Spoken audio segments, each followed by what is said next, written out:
നമസ്കാരം. ഇന്ന് മിക്ക ആളുകളിലും കാണപ്പെടുന്ന ഒരു പ്രശ്നമാണ് ഉയർന്ന തോതിലുള്ള യൂറിക് ആസിഡ്. എന്താണ് യൂറിക് ആസിഡ്? നമ്മുടെ ശരീരത്തിൽ പ്യൂറിൻസ് വിഘടിപ്പിക്കപ്പെടുമ്പോൾ ഉൽപ്പാദിപ്പിക്കപ്പെടുന്ന ഒരു കെമിക്കലാണ് യൂറിക് ആസിഡ്. സാധാരണയായി യൂറിക് ആസിഡ് രക്തത്തിൽ അലിഞ്ഞു ചേർന്ന് വൃക്കകളിലൂടെ പുറന്തള്ളപ്പെടാറാണ്. ഇത് കറക്റ്റായി പുറന്തള്ളപ്പെടാതെ യൂറിക് ആസിഡിന്റെ അളവ് കൂടുകയാണെങ്കിൽ കാലക്രമേണ അത് ഗൗട്ടി ആർത്രൈറ്റിസിനും കിഡ്നി സ്റ്റോണിനും വഴിവെക്കുന്നു.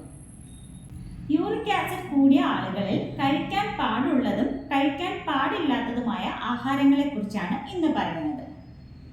ഞാൻ doctor Sreelakshmi VS, chief medical officer, Srihari Ayurveda clinic and Panchakarma centre, Pallimukku, Odanavattam.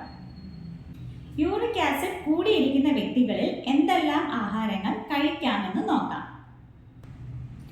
പഴങ്ങൾ, പ്രധാനമായും ആപ്പിൾ, സിട്രസ് ഫ്രൂട്ട്സ് ആയ ഓറഞ്ച്, മൊസംബി തുടങ്ങിയവ, ചെറീസ്, ബെറികൾ ഇവ ഉൾപ്പെടുത്താവുന്നതാണ്. ചീര, ബ്രക്കോളി എന്നിവ ഭക്ഷണത്തിൽ ഉൾപ്പെടുത്താം.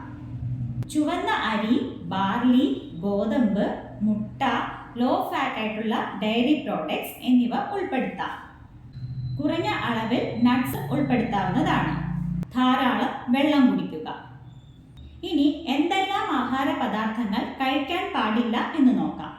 ഓർഗൻ മീറ്റ്സ്, അതായത് മൃഗങ്ങളുടെ കരള്, തലച്ചോറ്, കിഡ്നി മുതലായവ, ഉഴുന്ന്, എള്ള്, റെഡ് മീറ്റ്, അധികം മധുരം ചേർന്ന പാനീയങ്ങൾ, ആൽക്കഹോൾ, തൈര്, അധികം എരിവ്, പുളി, ഉപ്പ്, ദഹിക്കാൻ പാടുള്ള ആഹാര പദാർത്ഥങ്ങൾ എന്നിവ ഒഴിവാക്കണം.